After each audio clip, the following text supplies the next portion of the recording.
आप सभी को आज 15 अगस्त की शुभकामनाएं। Thank you sir. Thank you sir. आपको sir, same to you sir. आज का ये जो वेबिनार है, इसका विषय आप सभी जानते होंगे। अस्त ग्रह, वक्री ग्रह, नीच ग्रह और वर्गोत्तम ग्रह, इनके फल समझने में लोगों को थोड़ा कठिनाई होती है कि ये ग्रह किस तरह के फल देंगे। तो आज हम इस बात को स्पष्ट करेंगे कि इन्हें हम कैसे देखें, कैसे समझें, किस तरह के फल ये हमें दे सकते हैं। कुछ अवधारणा भी है, गलत अवधारणा, तो उनके बारे में भी हम बात करें। आप लोगों को मालूम ही होगा, फिर भी बता देता हूँ। परसों यानी 17 अगस्त से एडवांस ज्योतिष क्लास शुरू होगी, जिसका कोर्स 3 महीने का है। और इन 3 महीनों में प्रमुख रूप से बताया तो बहुत कुछ जाएगा, लेकिन प्रमुख रूप से फलित करने की विधि। बहुत लोग हैं ऐसे जिन्हें ज्योतिष बहुत कुछ आता है, लेकिन जब फलित करने की बारी आती है तो सही प्रेडिक्शन वो नहीं कर पाते हैं। और घटनाओं का निर्धारण कि आगे आने वाले जीवन में कौन सी घटना कब घटेगी, यहाँ उन्हें थोड़ा परेशानी होती है, समस्या होती है। तो मेरा जो ध्यान है वो इन 2 बातों पर रहेगा। अंत में कई कुंडलियों पर आप लोगों के द्वारा विश्लेषण भी करवाया जाएगा। तो हम अब शुरू करते हैं आज का हमारा विषय। सबसे पहले हम अस्त ग्रह के बारे में बात करेंगे। अस्त ग्रह के बारे में मैं पहले भी 3 दिन का वेबिनार था उसमें, और फिर जो अभी मैंने लगातार 13 अध्याय दिए हैं, आइए जीरो से ज्योतिष सीखें, उसमें भी मैंने बताए हैं। फिर भी यहाँ पर मैं बता देता हूँ, 3 ग्रह कभी भी अस्त नहीं होते हैं। सूर्य, राहु, केतु। दूसरे अन्य सभी ग्रह सूर्य के द्वारा अस्त हो जाते हैं। तो चंद्रमा अस्त होता है। चंद्रमा जब सूर्य से 12 अंश या 12 अंश के अंदर हो तो चंद्रमा अस्त हो जाता है। मंगल ये 17 अंश अथवा 17 अंश के अंदर, बुध 14 अंश, गुरु 11 अंश, शुक्र 10 अंश, शनि 15 या 16 अंश के अंदर होगा सूर्य से तो अस्त हो जाएगा। ये अस्त मार्गी अवस्था में है। यदि ग्रह वक्री है तो चंद्रमा तो वक्री होता नहीं है। चंद्रमा, मंगल यदि वक्री है तो 8 अंश के अंदर ये अस्त हो जाएगा। बुध 12 अंश, गुरु का 11 ही रहेगा, शनि का भी 15-16 ही रहेगा, शुक्र 8 अंश। ये वक्री ग्रह और ये मार्गी।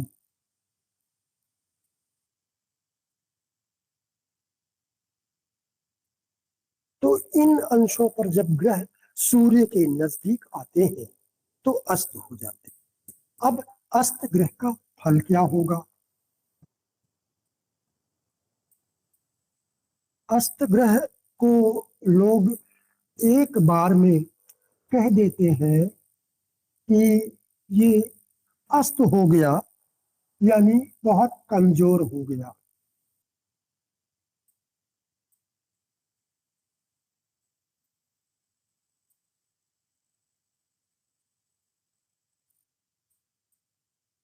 हम मेष लग्न की कुंडली बना लेते हैं।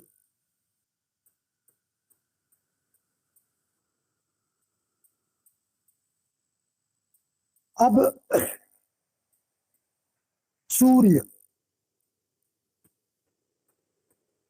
हम मान लेते हैं कि सूर्य अपनी राशि में पंचम भाव में है और 10 अंश का है, 10 अंश का है। और मंगल भी यही पंचम भाव में है और ये 26 अंश का है।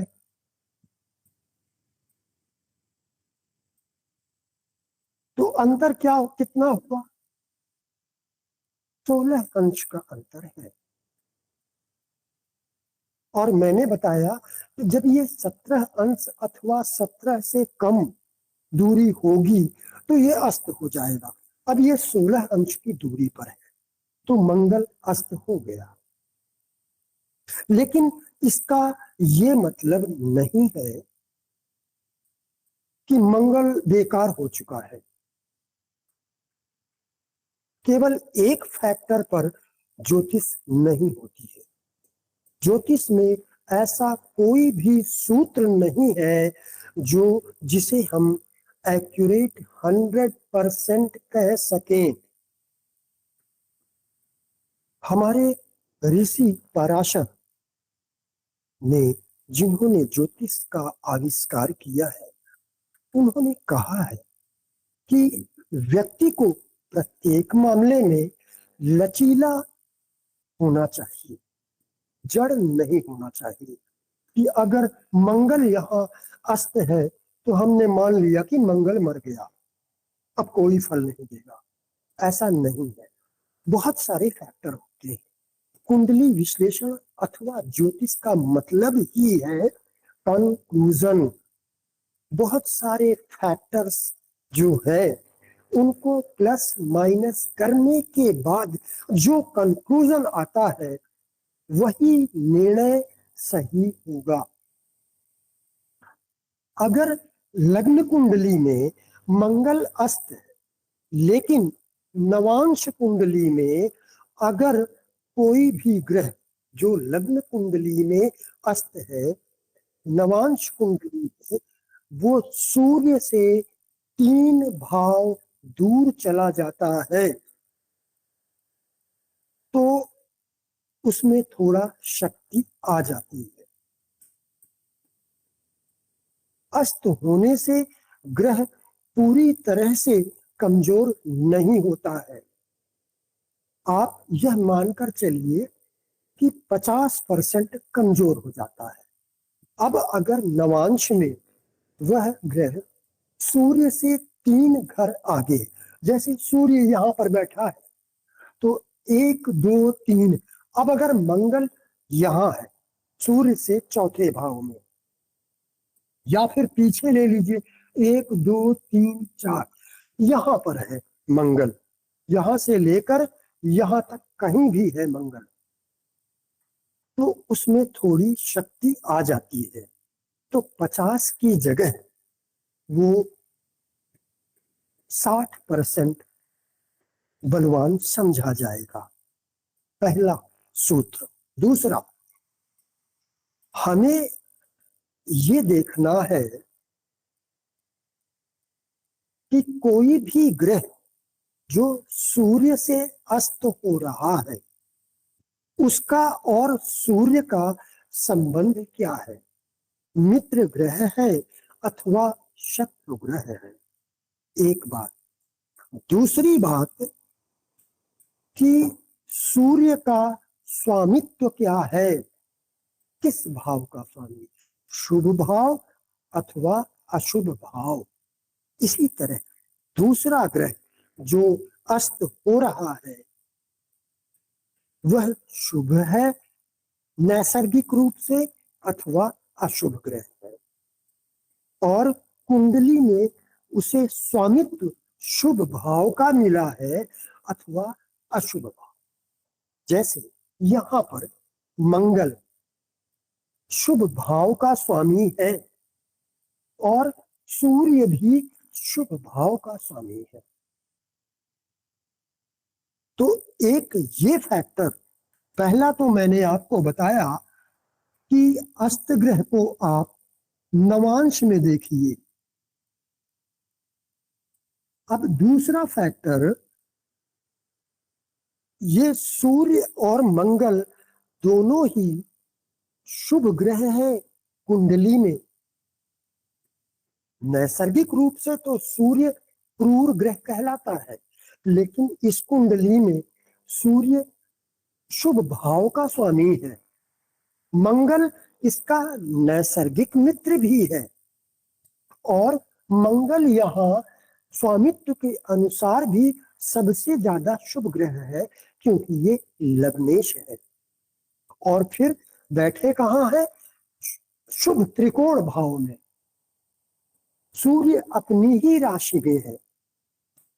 तो अब जब सूर्य यहाँ अपनी राशि में है तो सूर्य मंगल की अपेक्षा थोड़ा ज्यादा बलवान हो गया है।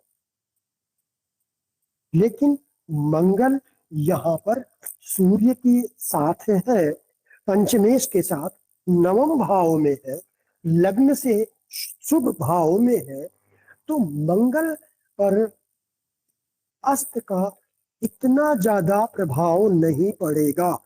तो जो मैंने शुरू में 50% कहा था, उसमें यहाँ पर कम से कम 15% की कमी आ जाएगी। क्यों? क्योंकि एक तो मंगल और सूर्य मित्र राशि में, दूसरा मंगल यहाँ बहुत ही शुभ ग्रह है, सूर्य भी शुभ ग्रह है, तीसरा ये शुभ भाव में स्थित है। तो इसलिए 50 में से 15 हट जाएंगे, तो ये केवल 35% कमजोर हुआ। अब 35% में मैंने बताया कि यदि नवांश कुंडली में ये 3 घर दूर है सूर्य से, तो 10% का इजाफा हो जाएगा, यानी बल 10% बलवान हो जाएगा। तो अगर मंगल यहाँ स्थित है तो 10% और आप मान लीजिए कि मंगल बलवान हो गया। अब हम मंगल की जगह शनि को रख लेते हैं।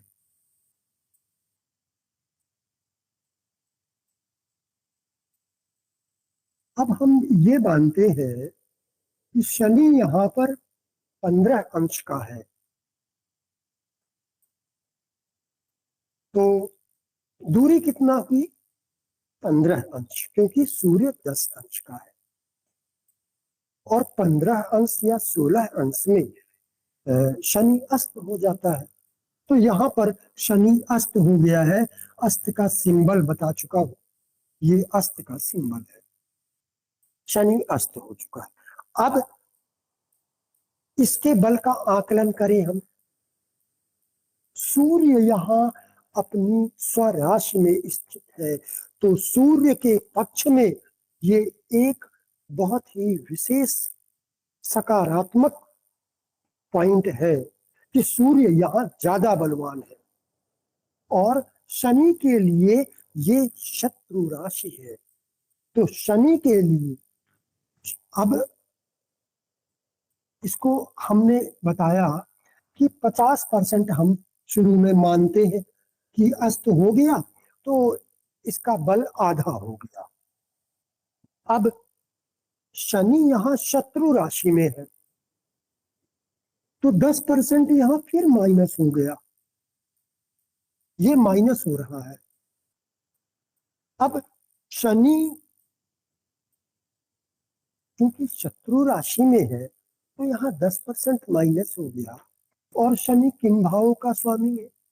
दशम एकादश, यानी मेष लग्न के लिए शनि एक अशुभ ग्रह है और सूर्य का शत्रु है। तो ये दूसरा पॉइंट माइनस हो गया। तो इस तरह से 20% और माइनस हो गए। तो शनि की यहां पर ताकत कितनी बची? 30%। अब ये देखना है कि नवांश कुंडली में सूर्य से क्या 3 घर दूर है? यदि दूर है तो फिर जो 30% है इसमें हम 10% प्लस कर देंगे तो ये 40% बचेगा। तो इसमें 40% ताकत बची है। और वैसे भी जो क्रूर ग्रह होते हैं वो बहुत ज्यादा पीड़ित कमजोर नहीं होते। अब तो कोई भी ग्रह, यहां पर मैंने मंगल जो सूर्य का मित्र है और शुभ भाव का स्वामी है उसके बारे में बताया, और शनि जो सूर्य का घोर शत्रु है, लग्नेश का भी शत्रु है, इस कुंडली में भी अशुभ भाव का स्वामी, दशम केंद्र होने से शनि क्रूर ग्रह है तो शुभ हो जाता, यानी उसकी क्रूरता समाप्त हो जाती है। शुभ नहीं होता है, क्रूरता उसकी समाप्त हो जाती है, अशुभता उसकी समाप्त हो जाती है। लेकिन एकादश भाव क्रूर भाव है तो ये एकादश का स्वामी बन गया, तो फिर वो वही का वही रहा, क्रूर का क्रूर रहा, अशुभ का अशुभ ही रह गया। तो इस कुंडली के लिए अशुभ ग्रह है। तो इस तरह से ग्रहों के बल के बारे में आपको ऐसे देखना है, तब इसके बाद निर्णय करना है। फिर एक बात और भी, तीसरा जो पॉइंट है वो है सडबल। देखिए आप,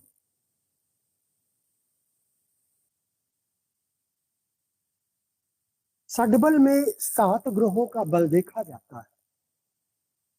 तो कोई भी सॉफ्टवेयर, कुंडली का सॉफ्टवेयर आपके पास होगा तो उसमें यदि ग्रह को 1 नंबर मिला है तो इसका मतलब ये है कि वो 7 ग्रहों में सबसे ज्यादा बली है। और जिस ग्रह को 7 नंबर मिलते हैं उसका मतलब यह है कि उस ग्रह को सबसे वो ग्रह सबसे ज्यादा कमजोर है। तो सडबल भी देखना है। तो ये जो 3 फैक्टर है इनको लगाने के बाद ही निर्णय करना। चौथा फैक्टर और ले लीजिए। चौथा फैक्टर क्या है? इसे नीच नहीं होना चाहिए। अगर ये नीच भी हो गया तो एक तो अस्त है, फिर नीच भी हो गया तो बल का ह्रास होगा। ये पीड़ित नहीं होना चाहिए, पीड़ित होने से भी कमजोर होता है। तो यहां पर ये नीच नहीं होना चाहिए और पीड़ित नहीं होना चाहिए।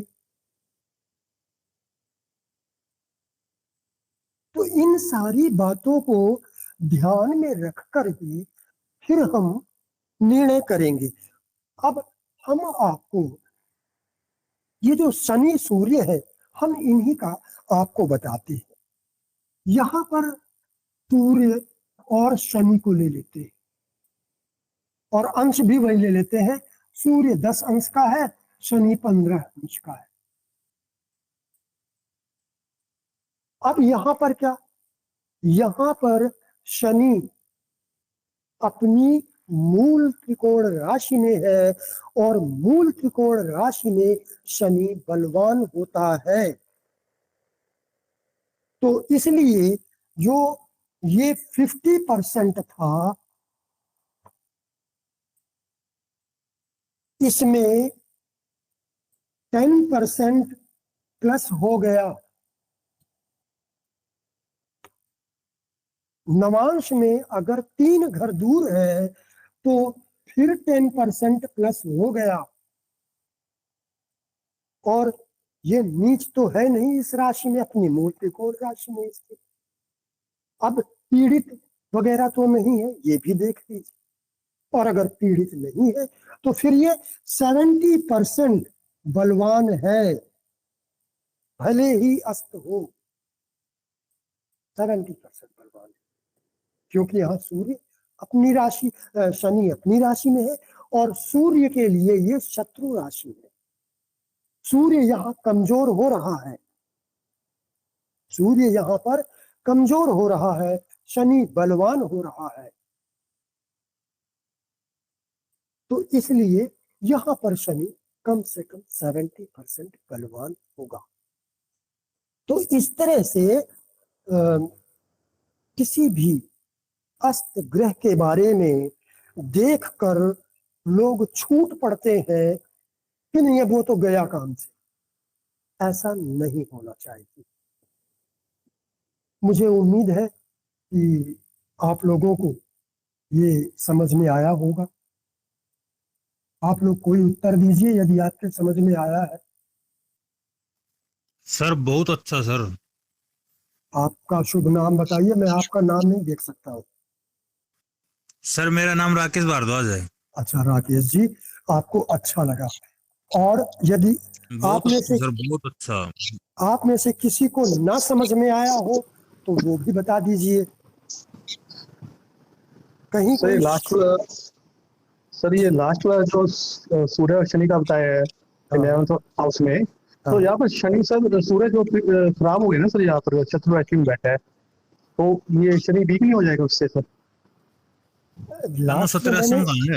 लास्ट में मैंने कुंभ राशि में बताया है।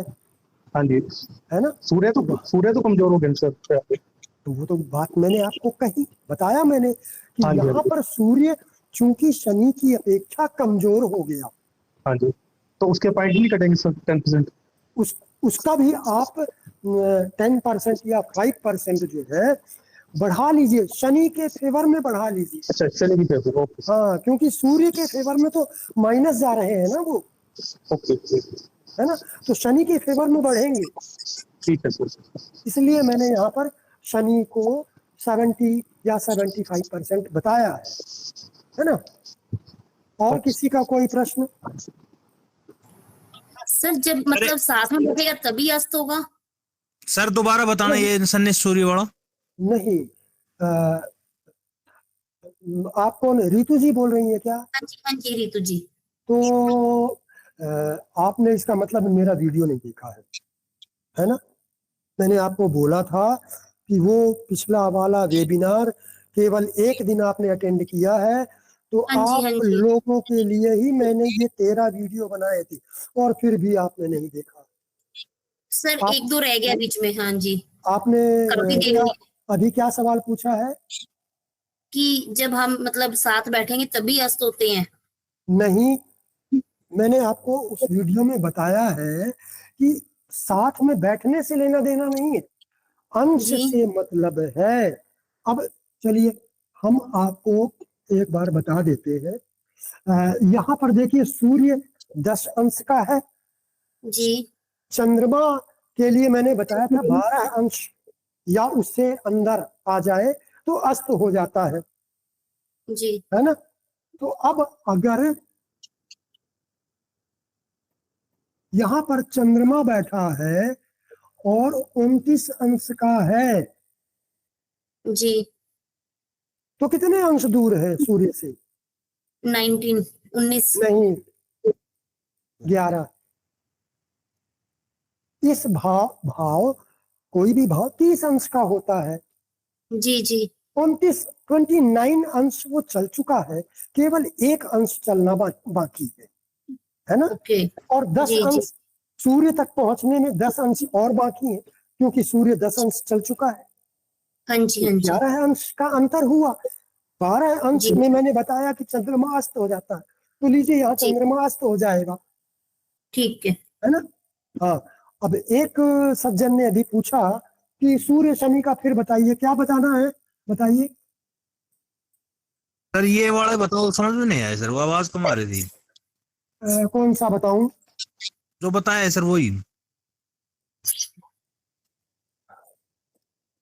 देखिए 2 बार अभी मैं बता चुका हूँ, सर फिर भी एक बार जल्दी बता, वरना 4 विषय है, बहुत लंबे सर हैं। हेलो मैं वीडियो हाँ बना सर दूं, सही बात। है ना? हाँ हाँ। मैं वीडियो बना दूंगा, सर, फिर जो भी आपकी बता पुरानी देता। वीडियो है वो कहाँ से मिलेंगी? मेरे चैनल में जाइए ना, ज्योतिष एंड रिसर्च के नाम से मेरा फेसबुक ग्रुप भी है, इसी नाम से हाँ जी। मेरा यूट्यूब चैनल भी है। तो सर आप उसकी लिंक ग्रुप में भेज देना आप। क्या नाम है भेज आपका? दी। अमन शुक्ला। अमन शुक्ला, ठीक है। हाँ जी तो मैं अभी आपको फिर भी एक बार बता देता हूँ कि हाँ जी हाँ जी अगर कोई ग्रह लग्न कुंडली में अस्त है, तो यदि वो हाँ जी नवांश कुंडली में सूर्य से 3 भाव आगे या 3 भाव पीछे चला जाता है, तो उसमें थोड़ा बल आ जाता है। तो अस्त ग्रह का मैंने बताया कि लगभग 50% बल होता है, तो उस 50 में 10% प्लस हो जाएगा, यानी 60% बलवान हो जाएगा, अगर नवांश में सूर्य से 3 घर आगे अथवा पीछे, है ना? फिर इसके बाद मैंने आपको बताया कि यदि अस्त ग्रह मंगल के बारे में बताया, यहाँ तो सिंह राशि है, ये मंगल यहाँ बैठा है, अस्त हो रहा है, लेकिन ये स्वयं ही लग्नेश बहुत शुभ ग्रह है। त्रिकोण में बैठा बहुत शुभ ग्रह के साथ साथ बैठा, बहुत शुभ ग्रह में बैठा है। मंगल की ये मित्र राशि है, इसलिए यहाँ पर प्लस पॉइंट कम से कम 5% तो आप मान के चलिए कि ये और बलवान हो गया, तो 60 की बजाय 65% बलवान हो गया, है ना? अब इसके बाद फिर मैंने आपको बताया, शनि के बारे में भी बताया, यहाँ पर शनि बलवान हो रहा है, सूर्य कमजोर हो रहा है, तो शनि के पक्ष में 10% प्लस हो जाएंगे, यानी 50 की जगह 60% बलवान हो जाएगा। फिर नीच राशि में अगर नहीं है तो उसके बल का ह्रास नहीं होगा और कमजोर नहीं होगा। पीड़ित नहीं है तो भी और कमजोर नहीं होगा, लेकिन यदि वो नीच हो गया तो 10% और माइनस में चला जाएगा, फिर पीड़ित हो गया तो 10% और माइनस में चला जाएगा। तो इस तरह से ये सारे फैक्टर आपको देखने हैं, इस पर मैं एक वीडियो बना दूंगा और, ठीक है? अब हम बढ़ते हैं। सर बुध को अस्त होने का दोष लगता है? हाँ बिल्कुल लगता है, लेकिन कम लगता है क्योंकि वो हमेशा ही सूर्य के नजदीक रहता है, बुध और शुक्र। तो शुक्र को तो लगता ही लगता है, कारण ये है कि शुक्र सूर्य का शत्रु है, तो इसलिए उसे तो लगता ही लगता है, लेकिन बुध को कम लगता है। जैसे दूसरे ग्रह का बेसिक मैंने बताया कि 50% वो बल उनका क्षीण हो जाता है, तो बुध का वहां पर आप 30 या 35% मान के चले कि बचा रहता है, वो सॉरी 65% लगभग, दूसरों के लिए 50%, बुध के लिए 65%, यानी 15% की कमी आती है, लेकिन फिर भी बल तो क्षीण होगा ही, भले ही वो बुध है, दूसरे ग्रह की अपेक्षा कम क्षीण होता है, लेकिन फिर भी होता है।